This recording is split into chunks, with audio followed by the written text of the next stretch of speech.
Hello, and welcome back to another episode of the Western Canon Challenge, where we are reading the entirety of the Western literary canon out loud.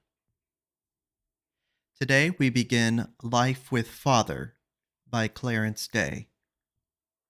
We begin with a story called A Holiday with Father. Once in a long while, as a great treat, Father took me down to his office. This could happen only on a Saturday morning when there was no school. I felt very important and grown up on those days I went to the office. Not after I got there, to be sure, but as I was leaving the house with Mother and my three little brothers respectfully seeing me off. If it was a rainy day, Father would prepare for rough weather by wearing a derby hat and a black rubber mackintosh over his usual tailed coat. He seldom was informal enough to wear a sack suit in town, except on warm days or when he left New York to go to the country in summer. If the sun was out, he wore a silk hat and carried a cane, like his friends. When he and they passed each other on the street, they raised their canes and touched the brims of their hats with them in formal salute. I admired this rich and splendid gesture and wished I could imitate it, but I was too young for a cane. I was soberly dressed in a pepper and salt sack suit with short pants and the usual broad, flat white Eton collar that boys wore in the 80s. A collar that started out very stiff and immaculate every morning and was done for by dinner time. Black laced or buttoned shoes and black stockings. We only wore brown in the country in summer. On one of these Saturdays, although it was sunny, Father put on his derby. I didn't know why until later. I hopped along by his side as he walked through the long rows of comfortable-looking brownstone houses from Madison Avenue over to 6th, climbed the stairs of the elevated, and stood on the platform chatting with one of his friends while we waited for the next train. Soon a stubby little steam engine with its open coal car piled full of anthracite and its 3 or 4 passenger cars swinging along behind appeared around the curve. White smoke poured from the smokestack. The engineer leaned out from his window. Toot, toot, toot, whistled the engine as it came puffing in. We got on board and walked leisurely through the cars till Father found a seat that he liked. During the journey downtown, except when the smoke from the engine was too thick for me to see out, I stared fascinatedly into the windows of cheap red brick tenements or at the even more interesting interiors of lodging houses for tramps. The second-floor rooms of the lodging houses were crowded, but I envied the tramps in them. They looked so easygoing. Not a thing to do. Just tilt their chairs back against the wall in comfortable old clothes and smoke. If I were a tramp, I wouldn't have to scrub every last bit of grime out of my knuckles each Friday, and put on tight white kid gloves and pull some unwieldy little girl around a waxed floor at dancing school. It wouldn't cost so very much either. The lodging house sign said in big letters, 10 cents a night.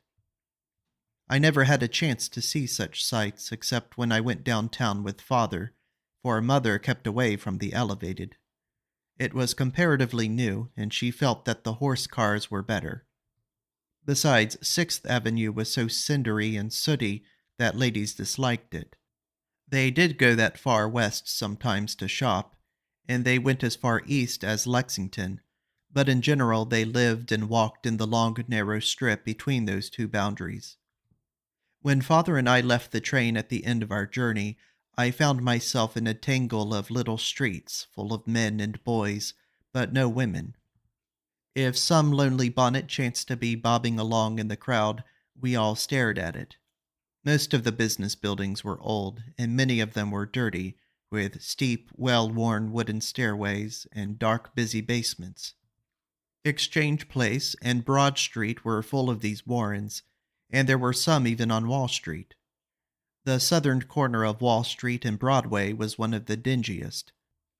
Father raised his cane and said as we passed, "That's where great Aunt Lavinia was born." A few doors beyond the assay office, we came to a neat but narrow 5-story building and walked up to the front stoop. This was number 38 Wall Street. Father's office occupied the ground floor at the top of the stoop, and on the back part of the second floor he had a small storeroom. The office was busy in what seemed to me a mysterious way. The cashier, who would never let me go inside his cage, sat in there on a stool with a cash drawer, a safe full of books, another safe for securities, and a tin box full of postage stamps, which he doled out as needed. One or two bookkeepers were making beautifully written entries in enormous leather-bound ledgers. They had taken the stiff white detachable cuffs off their shirt sleeves and stacked them in a corner, and they had exchanged their regular jackets for black alpaca coats. Future bookkeepers or brokers who were now little office boys ran in and out. Western Union messengers rushed in with telegrams. In the front room there was a long table full of printed reports issued by railroads about their earnings and traffic. Only 20 or 30 industrial stocks were traded in on the exchange in those days, and Father's office ignored them. On or around the table were the Commercial and Financial Chronicle, the Journal of Commerce, a blackboard, a ticker, and 4 or 5 whiskery men. 2 were arguing heatedly about Henry Ward Beecher, and the others were shaking their heads over some crazy proposal by the, quote, Knights of Labor, end quote, to have an 8-hour day. Father went into his private office, where a little coal fire was burning, hung his hat on a rack, and unlocked and sat down at his desk. While he opened his mail, I proudly brought in 2 stone jugs of ink, one of greenish-black made in England, and one to use when he wrote letters, of which he wished to keep copies, because with this ink impressions could be taken to put in his files. I cleaned and filled all Father's inkwells, and put fresh steel pens in his pen holders. He had quill pens at home, but he used only steel pens at the office, and as he had no stenographer, he wrote a good share of the firm's letters in longhand himself. There were lots of things to do in the office besides filling inkwells. It was fun to scamper around the streets carrying all the messages, which are telephoned nowadays, or to roll colored pencils down the clerks' slanting desks, or to try to ring the bell on the typewriter. The latter was a new contraption, which seldom was used except on important occasions, when the bookkeeper or one of the office boys had to stop work and pick at it. All of a sudden, it was noon. The customers left. The ticker came to a stop, and at 12:30, Father called to me, and we went out to lunch. Will you be back, Mr. Day? The cashier asked respectfully, but eagerly too. On days when Father said yes, all the clerks looked disappointed. They bent over their desks, saying nothing till Father went out of the door, but if I lingered behind for a moment, I heard them slamming their ledgers about. Not only did they and the office boys all have to stay, but the rule was that they couldn't even smoke until Father had gone home for the day. Today he said no, however. I saw them getting out their sulfur matches as he was crossing the threshold, and the instant he stepped into the hall, they struck them on the seats of their pants. I trotted along at Father's side down to Beaver Street, where there stood a mellow old building. It had the look of a friendly, hospitable country hotel. There were green blinds and little outside balconies on its upper floors, and windows with looped lacy curtains, and white pillars stood at the entrance at the top of a low flight of steps. This was Delmonico's, and the food was so good there that even I had heard it talked of uptown. It was one of the places that just suited people like Father. Delmonico stood upon a triangular-shaped plot of ground with the front doors at the apex, and when we arrived we met a bottleneck jam at the entrance. Silk-hatted men who had been lunching in a lingering way had suddenly remembered apparently that they were due back in Wall Street, and they were shoving each other politely but urgently to force their way out. As Father and I went into the long crowded room, The head waiter led us with a flourish to a table for two. The air was fragrant with cigar smoke and the appetizing smell of rich, greasy cooking. A stately-looking foreigner who was standing at the side of the room caught Father's eye and bowed to him in a dignified way. "Lorenzo," Father said to him as he approached us, "this is my son." I bobbed my head at him rather embarrassed, and Mr. Lorenzo Christ Delmonico bowed and said he was happy to meet me. As he left us, old Francois, Father's regular waiter, hurried up to our table, and he and Father had a talk in French about the best dish to order. They spoke so rapidly that I couldn't understand a word of it, except that Francois kept assuring Father that we could rely on the sauce. Parfaitement. It seemed that the last time that Father had relied on this sauce, an admittedly difficult kind, he had had a severe disappointment. When anything of this sort occurred, I had noted Francois had a healing way of dealing with such a catastrophe. He seemed even more shocked and perturbed at a failure than Father, and he would snatch the offending dish away and come racing back with a substitute. Usually he was accompanied at such moments by one of the Delmonico family, Lorenzo or Charles, who bent over the table to examine the new dish as it was placed before Father, murmuring most sympathetically about the unhappy misfortune. Today the sauce and everything else was not only successful, but perfect, and Father and Francois smiled and nodded in a congratulatory way to each other. I used to wonder why Father never got into rages at Delmonico's as he did at home, but I see now that he may have felt lonely at home, where there were no brother experts. Father was fond of French cooking and of being served by French waiters. At home he had to put up with an Irish waitress, who was changed every few months, and with cooking which, though excellent of its kind, after all wasn't French. He ate it with relish and gusto when it came up to his standards, but he did so like a city man in the country, enjoying good, simple fare. I didn't always appreciate French cooking myself. It tasted all right, but it was dainty, and there wasn't much of it. It seemed to me that Father got along with a very light lunch. When he was having his demi-tasse, however, and saw a hungry look on my face, he smiled understandingly and beckoned to Francois, who smiled too, and presently came running back with a large chocolate eclair. The richness of its soft, thick yellow interior and the meltingness of its chocolate outside were so delicious that time stood still as I happily ate it, and I almost forgot where I was. After lunch, instead of taking me back uptown, Father walked down to the Battery, and to my surprise we got on the boat at South Ferry. We had never done this before. I now saw why he was wearing his derby. We were going out to the country. Off we steamed across the sweet-smelling bay filled with sailboats and four-masted schooners and tugboats and barges, and when we landed on Staten Island, Father told me that we were going to see Buffalo Bill. We got seats in a flimsy wooden stand full of splintery benches, and there was the Wild West spread out before us, dust, horses, and all. The wonderful marksmanship of riders who hit glass balls with their rifles, balls tossed into the air and shot at with careless ease as the horsemen dashed by, the herd of cattle, the lariats, the brass band, the old Deadwood stagecoach, the thrilling attack on it by Indians, the last-minute rescue.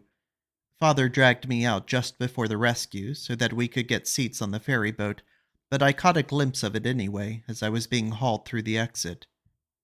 I wanted to be a cowboy, I told Father on the way home. He chuckled and said, no, I didn't. He said I might as well be a tramp.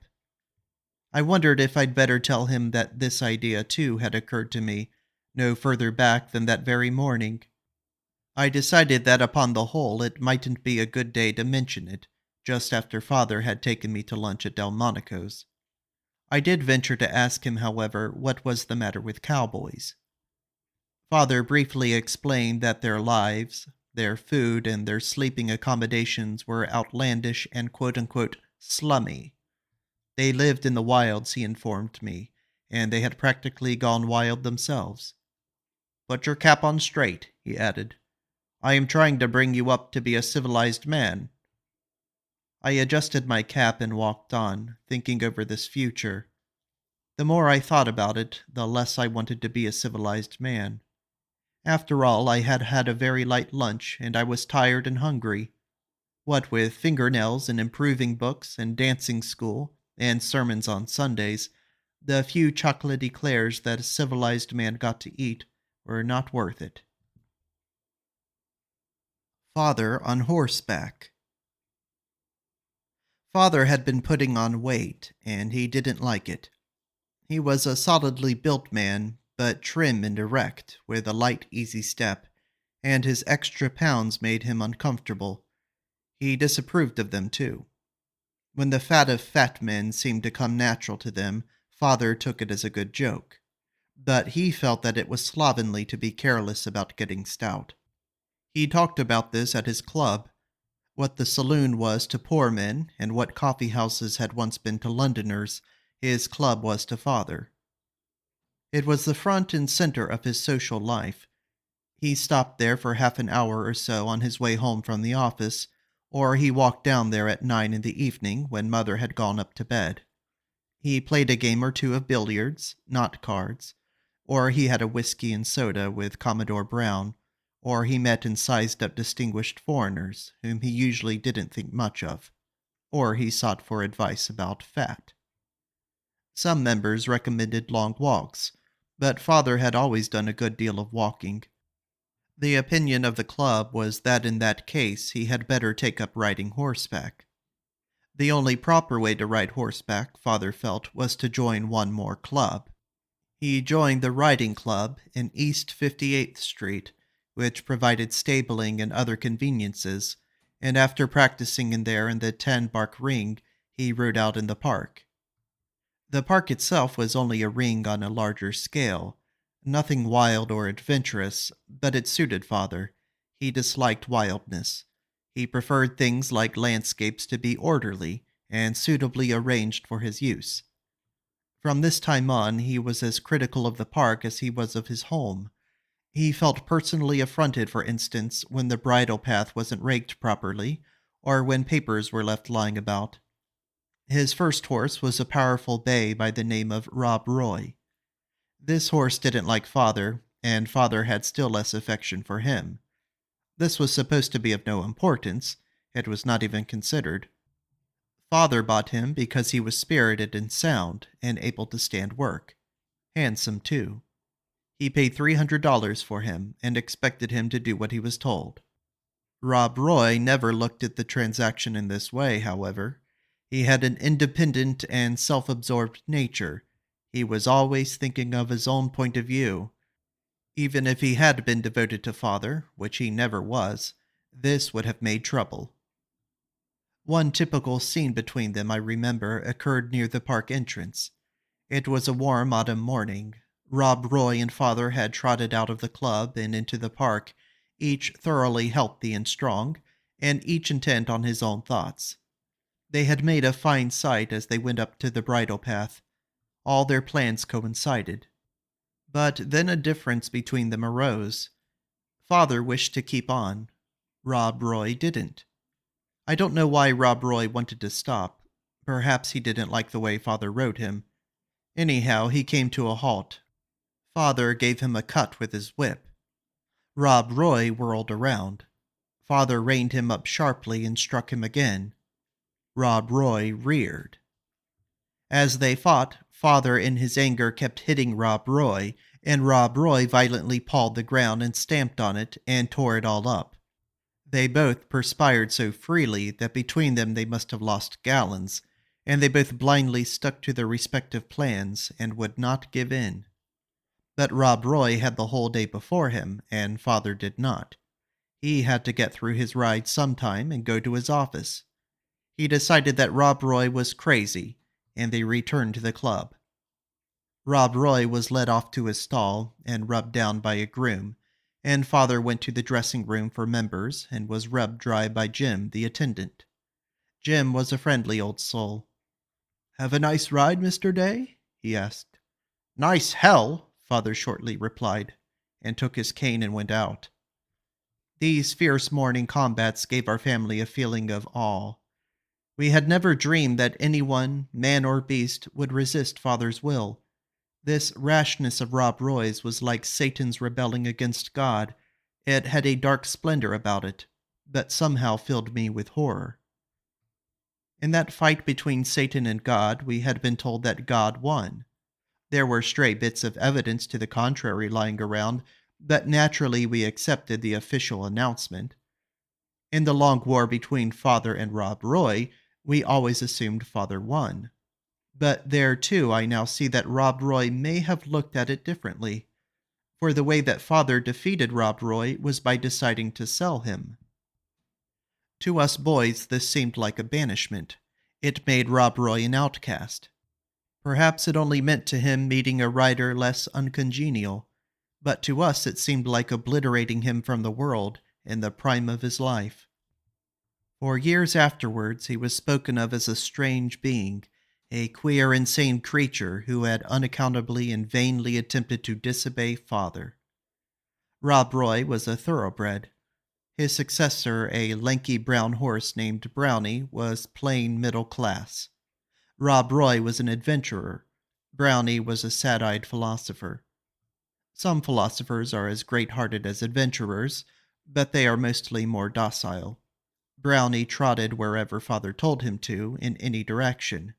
He never once reared, never stamped on the ground, never snorted. There were sometimes little differences of opinion between him and Father, because Brownie got tired sooner than Father did, and wanted to rest. But he never made a direct issue of it, never fought for his rights. He tried to get them either by malingering or by passive resistance. For instance, Father would set out with a plan in his mind of having a glorious gallop, up hill and down dale. Well, Brownie, who had to do the galloping, would keep it up for a while, would keep it up far longer at times than he had ever intended, for he found that a whip kept landing on his flank whenever he started to slacken. But as he lost heart in the expedition, he also lost spring, and finally he would thump along so heavily that Father let up. In general, however, the two got along very well. Father became enthusiastic about the pleasure of riding. Being a hearty, expansive man, he talked of this often at home. He talked of it so much, in fact, that Mother began to feel he was selfish, and that he was keeping a pleasure for himself which should be shared with his family. If riding around the park was so exhilarating, she said we all ought to do it.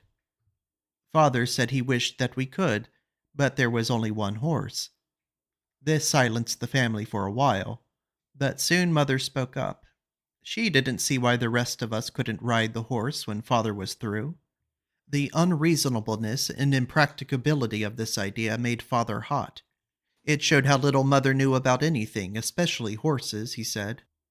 He explained that Brownie was already inclined to be sluggish, and that he wouldn't be fresh enough for a man to ride if he did extra work.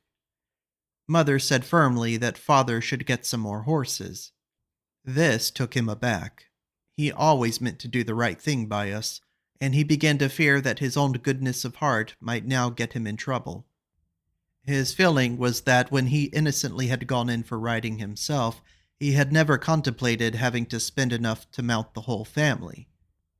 He said that if he had foreseen that we all would be wanting to ride through the park just because he, a hard-working man, got a little relief in that way, he would have gone without the relief, damn it. He would now. He'd sell out. Of course, he had no intention of doing this. Instead, he bought one more horse, a younger and happier one, and then gave us boys poor old Brownie. This is the end of Part 1 of Life with Father by Clarence Day. Thank you for listening.